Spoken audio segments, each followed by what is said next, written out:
Assalamualaikum warahmatullahi wabarakatuh. Apa kabar anak-anak? Sehat semua ya? Semoga kita semua diberi kesehatan sehingga kita bisa aktif dalam menuntut ilmu. Sebelum kita mulai pelajaran kali ini, mari kita berdoa bersama-sama. A'udzubillahi minasyaitonirrajim. Bismillahirrahmanirrahim. Alhamdulillahirabbil alamin. Arrahmanirrahim. Maliki yaumiddin. Iyyaka na'budu wa iyyaka nasta'in. Ihdinas siratal mustaqim. Siratal ladzina an'amta 'alaihim ghairil maghdubi 'alaihim waladdallin. Rabbi shrah li sadri wa yassir li amri wahlul 'uqdatam min lisani yafqahu qawli. Rabbi zidni ilma warzuqni fahma waj'alni minas sholihin. Amin. Semoga nanti kita diberikan lapang dada, diberi kemudahan dalam mencerna materi ini dan mendapatkan ilmu yang barokah, ilmu yang bermanfaat. Amin amin. Anak-anak, kali ini kita akan membahas materi Aku Senang Berwudu. Materi ini masih dalam pelajaran keempat, yaitu bersih itu sehat. Pada pertemuan yang lalu kita sudah membahas tentang macam-macam hadas, ada hadas kecil dan hadas besar. Nah, sekarang kita akan mempelajari bagaimana cara mensucikan hadas itu. Nah, salah satunya yaitu dengan berwudu. Nah, sebelum lebih jauh, kalian perlu mengetahui apa saja tujuan pembelajaran kali ini. Nah, satu, setelah pembelajaran, siswa mampu membiasakan ketentuan syariat Islam dalam bersuci dari hadas kecil dan hadas besar dengan benar. Dua, setelah pembelajaran, siswa mampu membiasakan perilaku bersih sebagai implementasi dari pemahaman tata cara bersuci dari hadas kecil dan dengan benar. Tiga, setelah pembelajaran, siswa dapat menjelaskan tata cara bersuci dari hadas kecil sesuai ketentuan syariat Islam dengan benar. 4. Setelah pembelajaran, siswa dapat mengurutkan rukun wudhu sesuai ketentuan syariat Islam dengan benar. 5. Setelah pembelajaran, siswa dapat menyimpulkan keadaan boleh mengganti wudhu dengan tayamum dengan benar. Setelah pembelajaran, siswa dapat menerapkan tata cara bersuci dari hadas kecil sesuai dengan syariat Islam dengan benar. Yang terakhir, setelah pembelajaran, siswa dapat menunjukkan tata cara bersuci dari hadas kecil sesuai ketentuan syariat Islam dengan benar. Nah, nanti setelah pembelajaran akan ada penilaian. Nah, penilaian nanti akan berupa penilaian sikap, penilaian pengetahuan. Nanti Pak Rizky buatkan soal-soal. Nanti bisa dikerjakan lewat Google Form. Selanjutnya adalah penilaian keterampilan, yaitu praktek tata cara wudhu yang benar dan urut. Nah, anak-anak, Pak Rizky yakin kalian semua tentunya sudah bisa berwudhu semua, karena wudhu ini sudah menjadi rutinitas kita setiap hari. Sebelum kita mau sholat itu pasti berwudhu. Nah, tapi di sini Pak Rizky ingin menegaskan, ingin memperjelas apa toh rukun wudhu itu, apa toh yang termasuk dalam sunnah wudhu itu. Jadi kalian tidak bingung ya. Semua yang kita lakukan dalam wudhu itu tidak semuanya wajib. Nah, kalau rukun wudhu itu wajib dilakukan, kalau sunnah itu boleh dilakukan, boleh tidak. Kalau dilakukan nanti akan mendapatkan pahala tambahan.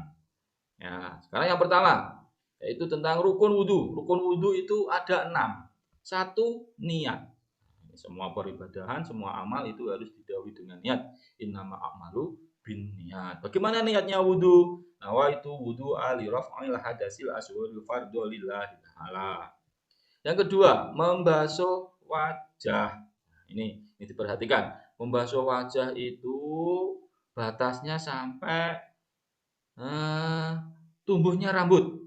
Nah, itu berarti nggak cuma di depan saja, itu harus sampai di pinggir-pinggir rambut itu harus wajah utuh, itu harus dibasuh.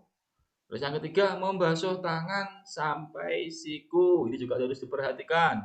Ini jadi sebelum kita wudhu itu kita harus membersihkan semua kotoran, semua perkara yang dapat menghalangi sampainya air ke kulit itu harus kita bersihkan. misalnya cat atau getah atau itu yang suka mainan setipu, itu harus dibersihkan terlebih dahulu. Pokoknya air itu harus sampai ke kulit. Anak perempuan khususnya yang pakai cincin, nah itu kalau wudhu cincinnya harus diputar-putar ya. Nah, karena air biar bisa apa? Bisa sampai ke kulit. Nanti kalau nggak diputar-putar, airnya tidak dapat sampai ke kulit, akhirnya wudhunya tidak sah. Nah, ini akibatnya yang fatal kalau wudhu tidak sah, nanti ibadah kita, misal sholat kita itu akan jadi tidak sah karena ketika mau melakukan sholat itu wajib kita itu suci dari najis, suci dari hadas. Nah, kalau kita aja mensucikannya salah, tidak sah, nanti bagaimana sholat kita? Paham? Paham ya? Nah, selanjutnya mengusap sebagian kepala ya, diperhatikan ya, tidak semuanya. Nah, ini malah ada yang lucu ini dari kakak kelasmu dulu itu ada yang bertanya, Pak, kalau nggak punya rambut, gimana Pak wudhunya gundul Pak? Ya tetap diusap ya, karena di rukun itu bukan sebagian rambut, tetapi sebagian kepala. Yang nomor 5 yaitu membasuh kaki sampai mata kaki. Ini ya diperhatikan. Biasanya kalau anak laki-laki itu kalau Pak Rizky perhatikan itu cuma sambil bergurau itu asal saja nggak sampai mata kaki. Itu harusnya dilebihi malah bagus. Ya, ini diperhatikan ini. Kemudian yang terakhir yaitu tertib atau urut. Jadi rukun wudhu itu harus urut, nggak boleh dibolak-balik. Misal basuh kaki dulu, kemudian wajah, kemudian tangan, nggak boleh, harus urut. Mulai dari niat, membasuh wajah, membasuh tangan sampai siku, mengusap sebagian kepala, membasuh kaki sampai mata kaki, itu harus urut ya. Ini ya, perhatikan ini yang wajib, nggak boleh ditinggalkan. Itu namanya rukun wudhu. Kemudian sunnah wudhu. Nah, ini yang boleh tidak dilakukan. Apa saja? Satu, membaca basmalah. Ini ya, sebelum niat, kalian baca basmalah dulu biar mendapat pahala tambahan. Bismillahirrahmanirrahim. Nawaitu wudu'a li raf'il hadasil aswad fardholillahi ta'ala. Itu ya, baca basmalah. Kemudian yang kedua, membasuh kedua telapak tangan. Telapak tangan dibasuh terlebih dahulu. Nah, terus berkumur. Nah, ini berkumur. Ini bukan wajib, berkumur itu sunnah. Ya, ketika misal kita wudhunya di kali, itu kalau kita jijik itu nggak sah, berkumur tidak apa-apa. Kemudian istinsyak menghirup air ke dalam hidung. Nah, ini biasanya dilakukan sambil berkumur itu kita sambil istinsyak. Tapi kalau tidak terbiasa itu rasanya pengaruh, panas. Tapi kalau sudah terbiasa tidak apa-apa. Selanjutnya istinsyak itu membuang air dari hidung. Nah, caranya ya jari telunjuk itu dimasukkan sama jari. Nah, lanjut mengusap kedua telinga. Nah, ini caranya. Caranya itu jari telunjuk dimasukkan ke dalam telinga, kemudian yang jari jempol itu di bagian luar telinga, kemudian diputar. Nah, itu caranya mengusap kedua telinga. Kemudian membasuh sela-sela jari, baik jari kaki maupun jari tangan, ini sela-selanya itu juga dibasuh, itu sunnah. Mendahulukan yang kanan, maksudnya anggota yang kanan, misalnya tangan kanan dulu yang dibasuh, kuping atau telinga kanan dulu yang diusap, kaki kanan dulu yang dibasuh, ini sunnah. Menyela-nyela jenggot yang lebat, nah ini tahlil lulik ya. Ini kalau kalian sudah dewasa nanti, yang putra itu kalau punya jenggot ini ya di sela-sela dibujak. Nah, ini juga sunnah.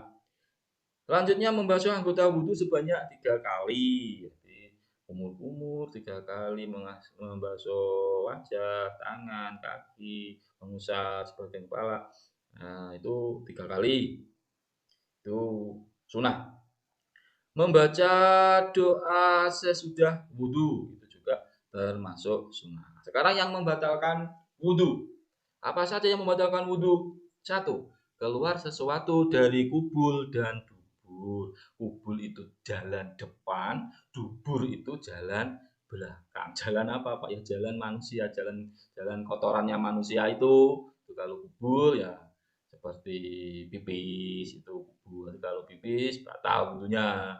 Dubur ya kentut, BAB itu contohnya. Itu kalau mau sholat kok kentut ya wudu dulu. Wudu dulu. Selanjutnya menyentuh kubur dan dubur dengan telapak tangan. Nah, ini biasanya kita refleks ini. Gatal, kubur dan duburnya gatal, kemudian tangan ini langsung dimasukkan saja ke dalam celana dikukur. Nah, ini enggak boleh. Nanti batal tentunya. Kalau ingin menggaruk ya di luar saja. Jadi kan terhalang oleh kain. Itu enggak apa-apa. Selanjutnya, hilangnya akal sebab mabuk, pingsan, gila, atau tidur nyenyak. Nah, tidur di sini tidak semua tidur. Kalau tidurnya berbaring itu batal tentunya. Kalau tidurnya itu dengan duduk, ini bahasanya Jawa menetapkan bokong, ditetapkan, itu tidak batal tentunya. Selanjutnya bersentuhan antara laki-laki dan perempuan yang bukan muhrimnya. Nah, ini bersentuhan maksudnya bukan muhrim itu yang halal dinikah. Jadi orang yang bukan muhrim itu yang halal dinikah. Jadi kalau kita menyentuh adik, kakak, laki-laki atau perempuan, menyentuh ibu, menyentuh bapak, menyentuh bibi, bude, pakde, paman, mbah, mbah putri, mbah kakung itu tidak batal. Ibu persusuan, saudara persusuan itu juga tidak batal. Di sini maksudnya yang membatalkan wudhu itu ketika kita menyentuh orang yang halal kita nikah, itu batal wudhunya. Sudah ya, ini pembahasan wudhu, insya Allah sudah jelas.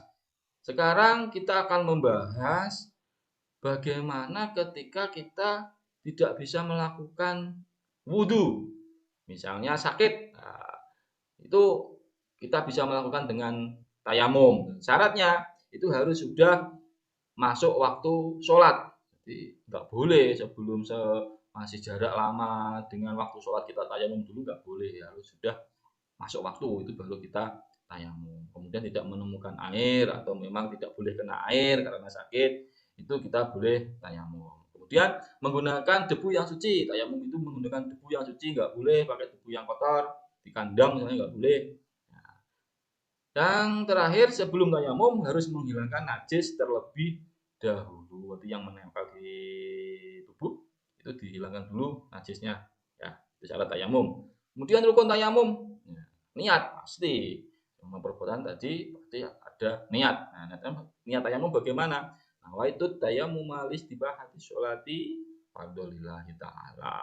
Setelah itu mengusap wajah dengan debu, mengusap tangan sampai siku dengan debu, dan tertib atau urut nih. Jadi anggota tubuhnya itu hanya dua, jadi wajah dan tangan saja. Jadi nggak pakai kumur-kumur, nggak pakai telinga, nggak pakai sebagian kepala, nggak pakai kaki, nggak. Cuma wajah dan tangan saja, itu rukun wudhu ya. Sampai di sini nanti kalian mengerjakan tugas melalui link ini. Nah, nanti di sini ada pembahasan materi, bisa kalian baca lagi materinya, nanti baru kemudian bisa kalian kerjakan tugas-tugasnya. Nah, ini sudah terakhir. Ada kata-kata mutiara. Manjada wajada. Artinya barang siapa bersungguh-sungguh pasti berhasil. Diharapkan kalian semua bersungguh-sungguh dalam belajar, dalam menuntut ilmu. Jangan bosan, jangan putus asa. Kalau tidak bisa bertanya lewat WA misalnya. Pak, saya nggak paham ini, WA saja nggak apa-apa. Atau kalau ketika ketemu tatap muka itu bisa bertanya. Jangan malu, bertanya sesat di jalan. Yang penting tetap semangat karena menuntut ilmu itu hukumnya wajib. Nah, ini al ilmu nurun, ilmu itu cahaya. Ta'alam fa innal ilma zainun li ahlihi wa fadlun wa inwanun li kulli mahamidi. Ketahuilah sesungguhnya ilmu itu adalah perhiasan bagi ahli ilmu dan keutamaan serta tanda-tanda kebaikannya. Nah, materi kali ini kita akhiri. Semoga mendapat ilmu yang manfaat, ilmu yang berokah.